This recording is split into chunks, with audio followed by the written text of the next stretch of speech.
First flight of the orbiter Discovery, and the shuttle has cleared the tower. Hey guys, welcome to the Health or High Water podcast. I'm your host, Trip Parks, here with the amazing Jasmine Rice and our intern, Max Brennan here. Hello. Thanks, bud. I just want to thank you guys. Last few episodes have been doing really well because you guys have been supporting us so much. We got some potential sponsors here down the line, so we can give you guys a higher quality podcast with video, hopefully coming here in April. A few new countries in the fold. We want to thank Colombia for coming in and Argentina. Some new countries. Welcome to the Health or High Water family. Thank you guys for supporting us. Make sure you guys are telling your friends and your cousins and your friends' dogs all about this podcast. We need all the help we can get to spread the word. Jasmine, how's it going today? So good. Thank you so much for having me. Oh, we're so excited to have you on. We haven't really had like speakers come on too much on the podcast, and at a time in society when we need a lot of guidance and especially some help wading through some of the waters, whether that be health and wellness, mentality.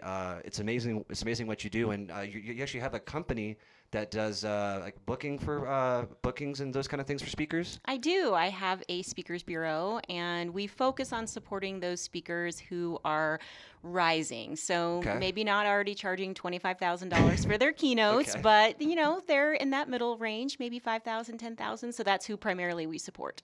That's awesome. And are you so you're Denver based? Are you from Denver? Well, I've lived in Denver for 22 years, Okay. so I feel like it's home, but originally from Kansas. But yes, we are Denver based. Okay, cool. That's awesome. I feel like a lot of us are, moved out here, but I consider you a Denverite, being there for 20 years. Don't say that to a native, though. So I don't know. No one likes my license plate because I'm from North Carolina. They're like, "Oh, you out of towner?" It's like, well, I'm not paying your taxes. I'm not getting rid of my license plate. So tell me a little bit how you got into speaking, how you got into VoiceQuest, right? Yes. VoiceQuest. How did this all start? Well, I was born in Kansas. I mean, I'm not sure if you want me to go back that far. Yeah, No, go I'm for kidding. it. I'm kidding. Let's I'm talk kidding. about it. Well, if you would have asked me 6 years ago if I ever would have been a public speaker, I would have laughed at you because I was comfortable on stage singing. I'm a singer. But Nice. if anybody asked me to speak, I would get really, really nervous about that. So the fact that I'm now doing it as part of my business is really exciting. So, it started for me in 2020. 2020 was when I wrote my book, and then I published it in 2021.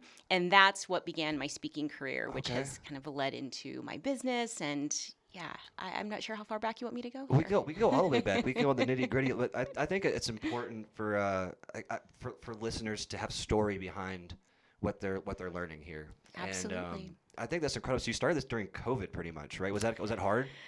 Well, if we go back a little bit further. Okay. Yeah, let's take it back. Sure. Well, okay. I went to school to be a psychologist. That's really what I wanted to do. I went to the University of Kansas, got a bachelor's in psychology, and my whole plan was to go to graduate school, take a little bit of time off, and then I was going to become a psychologist. That was my plan. But that's not always how life works. Yep. Well, I took a job in the interim before I went to graduate school, and I was working for the American Red Cross. Okay. A month after I started with the American Red Cross, 9/11 happened. Oh my goodness. And it was such a powerful organization to be a part of during such a tragic time in our country. And I felt like that was my calling. So I never went back to graduate school, and I was in the nonprofit world for 19 years. Oh my goodness. And loved my work. I have a servant heart, and I just loved everything that I did. And that's where I thought I was going to retire from. I was going to, spend all my days in the nonprofit world helping other people and my mission, but that's not how life works. And 6 years ago, I went into work. I worked for an organization I had been with for 13 years, and they said, "We've eliminated your job. Thank you for your time. See you later." So, what was that like? I honestly thought I was in a dream. I didn't think it was real. Right. And then they just kept saying, I said, "Did I do something wrong?" They said, "We've eliminated your position. Thank you for your time." A budget issue kind of thing, or? Never really got an answer. I think, there was some changes in leadership, and they had downsized a couple departments, and I was one of them. So it was really heartbreaking. It was a really challenging time in my life, and it gave me an opportunity to figure out what I really wanted to do when I grew up. Yeah, dude, that's That's so interesting. Like kind of that we always have like this like transitionary or catalyst period like in our lives. And I heard a quote that's just kind of like been ringing in my head this past week about those situations that life doesn't happen to us, it happens for us. Yes. Right? I've heard that. I love it. Oh yeah, it does. It's it does help you kind of answer those questions. It's like, well, why did grandma die, or why did this? It happens to you to build you to be stronger. And we tend to say, why me, instead of why not me, Right. I love that. So your position is kind of not kind of was eliminated. Yes. You're kind of distraught with those kind of things. What's next here? I thought I should open up my own business because I have no idea what I'm doing. So let's just do it. Let's go. So I did. I started a event consulting business. And because that was my background, that's what I did for the nonprofits I worked for, was primarily I did fundraising events. Okay. And my whole focus was to work with nonprofits who could not afford a full-time event planner. And this was in the fall of 2019 when I decided to start this event business. I had 3 contracts ready to go. It was working out beautifully. Mm-hmm. And then in the spring, we all know what happened in the spring of 2020. So my contracts were canceled, the events were canceled, and I had to quickly pivot because I had put everything into this. So I started doing some virtual events because that's when pretty much they started kicking off. Yep. And I also decided to get my life coaching certification and my NLP certification, neuro-linguistic programming, because that kind of took me back to my psychology background. And that was a really good business to start during 2020, surprisingly. I could see the opportunity there. Well, people were just stuck. They were scared, confused, lost, and that's what I started doing in addition to my event work I was still doing virtually. And I started writing a book in 2020 as well about my experiences and what I had gone through in life. And 2021, I published my book and I started going around speaking about it. And this was when my speaking career really began. And I was not nervous because I was talking about my life, things that I had experienced, and also how I overcame those obstacles. Yeah. And a lot of it was about resiliency. It tied into businesses, and I loved what I was doing, but mostly I was speaking for free. And after about a year of speaking for free, I really wanted to be paid. So I started digging into how do I become a paid public speaker. And there just weren't a lot of resources out there. And I was spending hours and hours applying for speaking opportunities. And I hired an agent. It really didn't do me any good. She didn't get me any speaking opportunities because a lot of her clients were charging $25,000, $35,000. And here I am saying, just pay me $500. Yeah. So her commission wasn't going to be as big. And so there weren't resources. I saw this gap in the market. Okay. And that's where VoiceQuest started being born. Wow, that's and it's not exactly a straight line to that, right? No, not at all. Lots of twists and turns and roadblocks and lots of challenges along the way. But I think they've helped me learn and grow, and that's how you do grow in life, is through trial and error and failures and getting back up again and keep moving forward. That's incredible. It reminds me there's a meme or a GIF. I'm not sure which one of the two is. I'm not really tech savvy. Maybe Max knows, but a little better than me. But it's a picture of like what you think achievement is like. It's just going up a hill, and then it's got a picture below it what achievement looks like. It's just like a doodle and scribbles. Yep, exactly. It's very true. Well, it's really cool that it seems like everything that you've done in the past with psychology, writing this book, hosting these events, seems to kind of fall into place for this VoiceQuest that you started. Right? Yes, absolutely. This is not the outcome that I thought was going to happen after I've gone through all of my ups and downs and scribbles, as you just said. But absolutely. And everything that I've done in my businesses is I'm passionate about that. Right, when I started the coaching, it was the type of coaching that I wish I would have had when I was looking for a life coach. When I started this business, it's supporting those speakers in the way that I wish I would have had that support when I first started public speaking. No, there is a huge gap of going from just speaking, like you said, free and trying to make it into that like $25,000 gap range. So tell me a little bit about me and all of us and listeners about VoiceQuest, what you guys do, and kind of where the company itself is going with that. Well, as I mentioned, when I was looking for different opportunities to support up-and-coming speakers, I couldn't find anything online. There was one speakers bureau that I found that did support speakers under 10,000, but that was it. And the website was archaic. It was just, it didn't look like they did a lot for you. It didn't really explain that online. So I thought, okay, well, what can I do to be a little bit different? And for those speakers who they've put in their time, they have been on those free stages. They aren't at that place that they're going to be charging $25,000, but they are deserving of being paid. They're adding value to these businesses and these agencies that they're talking to. So we have a website that has speaker page for all of our members. So they have their speakers page. They can upload their speaker reel. Max has got it up. I already got it pulled up. Thank you, Jamie. And in addition to that, so we don't just list them on a website and say, here you go, good luck. Right. We are actively looking for speaking opportunities for those speakers. So we are connecting with conference planners and event planners, event organizers, associations, businesses, nonprofits, educational institutions.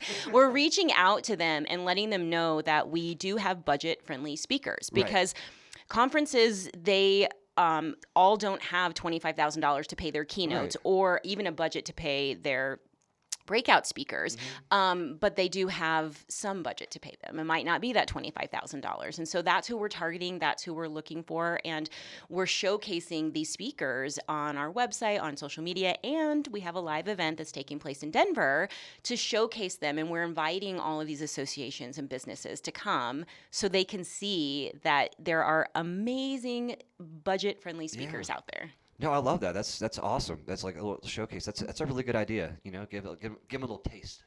It's going to be fun. It is going to be the American Idol meets The Price is Right mixed with a TEDx. So you'd have to just visit VoiceQuest Live to learn more. Yeah, you guys go check it out. And the link for this will be in the copy of the podcast. So you guys can, if you guys like what's going on, just click the link below. Check out what's going on. Now, I do have to ask, I don't know what a speakers bureau is. Could you explain kind of what that is? Absolutely. It's different than an agent or a manager that you would have as a speaker. And so we have our website, so VoiceQuest Agency website, and we work with those individuals who, again, do have some experience. If you are an aspiring speaker, you haven't been on stage yet, maybe you published a book and you want to get out there, we do have options for that. But with the Speakers Bureau, of what we're going to be offering our members is that website that they have their personal speaker page that they can promote as much as they want. They can update that. But then we are actively looking for speaking opportunities for them. So if they book through us, there is a fee that does go along with that. But we are actively seeking out opportunities for the speakers who sign up on our page. No, that's awesome. That's awesome. You're like working on both ends, kind of. Yes. Both sides of the marketing page. Like people can find you, and you're actively looking for. That's awesome. That's awesome. So, I'm guessing networking has to be a huge part of your life. Like, and all to all the listeners, poor Jasmine. This is her second podcast today. I feel so bad, but you got some amazing energy. I don't know if I could do two in one day. Kudos to you. Well, don't feel bad. I love talking. I love networking. It's important. It's funny. The podcast I was just on before this was just about that networking and how important it is. Well, that's kind of the only reason that our business has been around is just constant networking, even grassroots, going into businesses, shaking hands, those kind of things. So obviously networking is very important for you. What do you do to network? Well, when I first started my coaching business, I honestly didn't have a lot of experience with networking. I had been in the corporate world, and I didn't really need to do that. I had a job. I had a paycheck that was steady coming in every day. Right. So I didn't really have to network. So I did it completely wrong when I first started. I just was reaching out to anyone and everyone. I didn't have a strategy behind it. I just thought I'm going to throw a bunch of noodles at the wall and see what sticks there. And I talked to someone, this gentleman, a couple years later, after I was like, why am I not getting clients? This isn't working. I don't understand. It took me 6 months of marketing and paid advertisement before I even saw my first client come in when I was coaching, because I was doing everything wrong. So because of that, though, it taught me what not to do when I was starting to network with VoiceQuest. Right. And really what it is being very intentional on who you're reaching out to and creating genuine connections. Yes. Getting to know them, not going into it thinking this is going to be a client or they're going to know somebody that's going to get me a client. Right. Just going into it genuine and authentic. Honestly, after I did that, I had my first client with VoiceQuest in 2 days, not 6 months like I did with my other business, because I went at this and I approached the networking very, very differently. Max, does this sound like a familiar conversation we had today? Yeah. A little bit? Yeah, that kind of blends together, though, every time we do this. Well, we were talking about sales and like trying to get to know people first, and I used the example of a car salesman that knows every piece of a car on there, and they see their first customer and they walk up all excited. Oh, you got to see this Kia Soul. It's got this sensory. This. It might not matter to them, the accessories and those kind of things. Maybe it's something else, and you have to ask those questions first. Maybe like, oh, so what are you looking for in a car? Those kind of things. So I love that aspect because it's true. You know. So true. Of course, that would be his example because he likes cars. Well, I'm a little pink around the collar. So you got networking a little bit wrong, and then you started being intentional about networking. Clients started coming in a little bit more. Tell us about how much stronger the network is because of those, just wanting to get to know people. I've gone into networking now with the idea of what can I do for you? Yeah. I don't go in thinking, what can you do for me? And that's honestly really what I did in the beginning. I was joining networking groups that people said, you join this networking group and you're going to get clients this way. But every time I'm meeting someone, I'm at an event, I have a one-on-one with someone, it is, how can I support you? What can I want to know about you. And I feel like creating that relationship is so much more beneficial. And even if they don't work with me immediately or ever, they might know somebody who's going to work with me, or I'm going to meet somebody who I know can work with them. Right. It's equal exchange. Exactly. It's an equal exchange. No, that's such a good point too. It's so for all the listeners out there that might be wanting to start their own business, or might be in a position in life where they might have to make some cold calls or those kind of things. That's the same kind of aspect, Absolutely, 100%. Yeah, so definitely listen to that. If you're not getting sales, just try to make friends. Yeah, make friends and think, what can I do for this person? Right. Don't go into it thinking how is this going to benefit me? That mindset shift is so important, and I really believe in that because I've seen it. It's been proof. Yeah, the proof's in the pudding. Yes. The proof's in the pudding. So, tell me a little bit about where you'd like to take Vision Quest. What would be the dream in the next 5 years for you? I just was asked this question on my other podcast as well. You gotta come up with better jokes. No, it's a great question, though. I want to expand. So I want to expand. Right now, a lot of the focus is on Denver because I am based in Denver. However, I do have some speaking opportunities that are in other states. But my network's here. I've been here for 22 years, but I would like to expand to other states. And then VoiceQuest Live, I would like that to be not just VoiceQuest Live Denver, but VoiceQuest Live Chicago, and really expand that. I also will be filming this event, and there might be a TV show in the future with it. A little teaser, guys. A little teaser. Oh, I love that. So, I've checked out your website. You've got a pretty good amount of speakers already, an incredible amount. So tell me a little bit about the speakers that you have that you're working with right now, maybe the different modalities that they're in. So we have speakers that are talking about mindset, resiliency. We have some speakers who are very focused on executive leaders and working with making them better leaders and better employers. We have people who are talking about sobriety. And really, most of the speakers are tying in their personal experiences. So even if it's speaking to a group of executive leaders and they're teaching them about something that pertains to their business, they're tying in their personal stories. Yeah. And, we all have a story.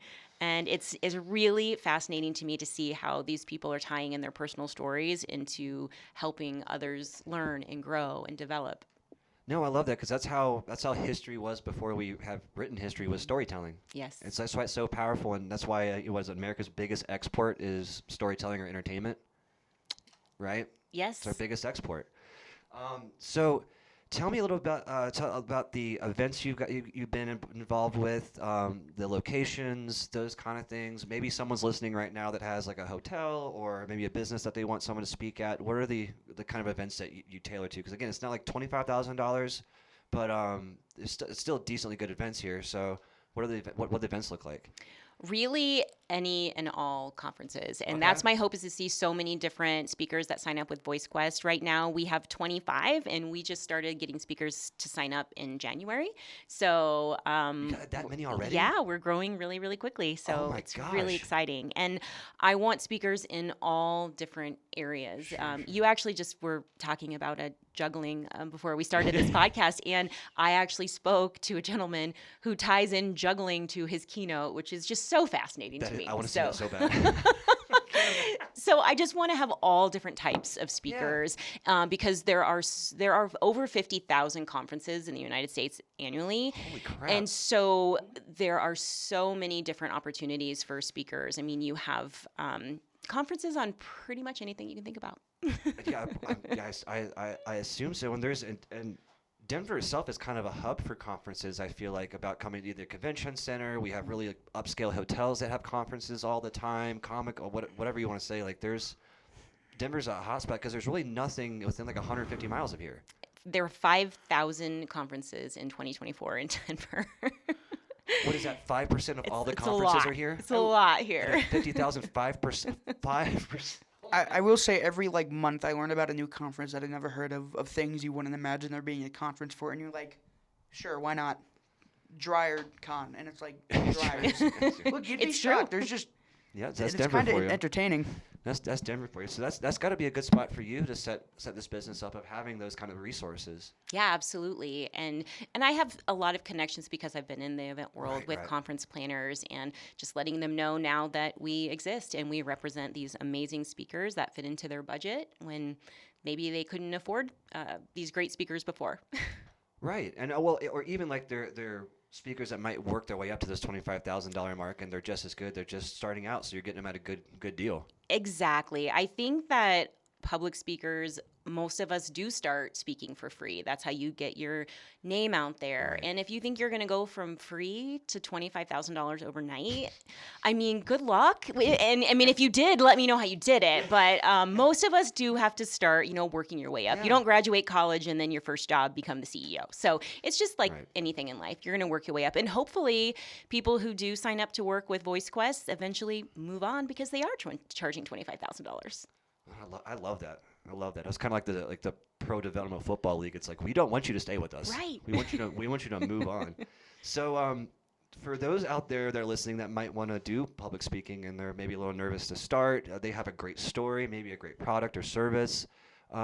What does starting out speaking look like? Like, how do you start? Yes. Well, we do have a monthly membership that we have workshops that you can come to, where we talk about crafting your keynote, what you need to do to have that keynote. And if you have a 60-minute keynote, how can you break that down to 30 minutes and still give the audience just as much information and have it be just as impactful? Right. Because you never know what's going to happen when you public speak. I mean, you need to be prepared for the unexpected. 110%. I wouldn't count this as public speaking, but so we do senior boxing classes here in the area. Yes.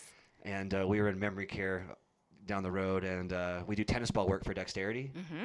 And a lot of what we do is having explain what we do with these drills. And I gave this lady a ball, and she kept on throwing it at me. Throwing at me while I was trying to explain the drill. And everyone was like laughing so hard, not the same thing, but you never know. Literally never know what's going to happen. Never know. You never know. No, I love that. So you guys have workshops to help prepare people for public speaking. Maybe someone's doing their first public speaking event. What about jitters and trying to control those things? What are some techniques that you can use to control that? Absolutely. And that is one of the things we will talk about for those who are aspiring and just wanting to get out there, about confidence on stage, fear, how you overcome that. People are so afraid of public speaking, even more so often than death. It's true. Yeah, it's 100% true. And getting to the reason behind that is different for everybody, but we'll talk about some of those techniques to help with the jitters. And NLP, I mentioned I do neurolinguistic programming. There are hundreds of different techniques with NLP, but some of those can help you right before you're getting ready to go on stage to anchor you, just to build up your confidence. And speaking positively to yourself is probably the most important thing that you can do. If you say, "Oh my gosh, I'm going to mess up. What if I forget my lines?" No, say, "No, I've got this. I'm going to be awesome," and just be confident. And it really does shift your mindset before you put your feet on that stage. I was the same way before playing music shows. Like everything's gonna be fine, but that subconscious in the back of your mind, you're gonna mess it up. Right. You're gonna mess all this up. It's like, no, I got this. It's all gonna be okay. And then once you start going, usually it's kind of fine. Yes. You start getting kind of like a rhythm of it, and And then it changes from nervousness to excitement. Right. Because right. there are still those feelings that we feel, and I would say excited before I'm getting ready to go on stage now. So I've shifted. I'm not nervous. I'm excited. I'm excited to share this story with the audience. No, I totally feel that. Like again, I'm nowhere near on your level of speaking. I've just been doing it at senior communities, but there is that nervousness. Not because like I think I'm gonna mess up, because I don't want to do a bad job for them. Right. You know, like whoever's in there, I want to make sure I'm doing the absolute best for them, and I try to do some breathing exercises and stuff before, and try to get myself square. No, I absolutely love that. That's some really solid advice for people out there that might want to do public speaking. And again, like I said in the beginning of the podcast, we need more people to step up and speak about their personal experiences and try to lend out a hand so we can help others, you know? I think another tip that I would give someone is just recording yourself. So if you can hear yourself speak, if you're thinking about public speaking, just listen to yourself. So no one else is around, there's not an audience there, and then be your first critique. You know, you can say, okay, I was talking too fast, I said too many times. It's a great place to start, just you and yourself and your phone. You know, that's funny is because I remember we were at the senior place up the road, Rose Park, and you were like, Rosemark, and you said to me, I hate hearing myself on camera. I still said that to me directly. I still to this day, like when I edit these podcasts, I'm like, oh, it's like, oh, jeez. I used to, but then I got to, I don't know, it just switched in my head. I'm like, oh, I think I like my voice now. So come on, Trip. My voice doesn't. My voice doesn't catch properly. It's too soft. I definitely. Well, it comes through the waveforms pretty good. We're always our biggest critics. Yeah. That's what strives us to be better, though, I think, you know? Yes. And for everyone listening, perfection's a dead-end road. It's very true. Right. So where can we find you on social media? Talk a little bit about this event you got going on here in Denver. Let's talk about that nitty-gritty here. Yeah, so May 8th is the event, and we aren't streaming it, unfortunately, so if you're not in Denver, you wouldn't be able to see it live, but hopefully we'll be in other cities, and, you know, remember that TV idea I mentioned there?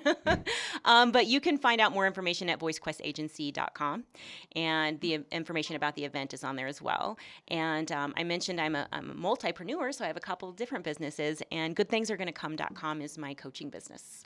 All right, good things are gonna come. Goodthingsaregonnacome.com. I like that. So I'll post both of those websites here in the links, and I'll do a separate one for the event. Great. Yeah, thank you. And all of my socials you can find on the websites as well. Awesome. Well, perfect. Which I will say is pretty easy to find, and that's one thing with websites is a lot of times it feels hard to find them because you have to go through a bunch of other websites that have the same name, but you're the second result behind some game. That's pretty popular. So that's impressive. Awesome. Well, Jasmine, thank you so much for coming on the podcast, speaking about VoiceQuest. Make sure you guys are checking out VoiceQuest, especially if you guys are here in Denver. I know 20% of all of our listeners are here in Denver, so go check it out, especially if you're looking for speakers for conferences, maybe even motivational speakers for schools, what have you.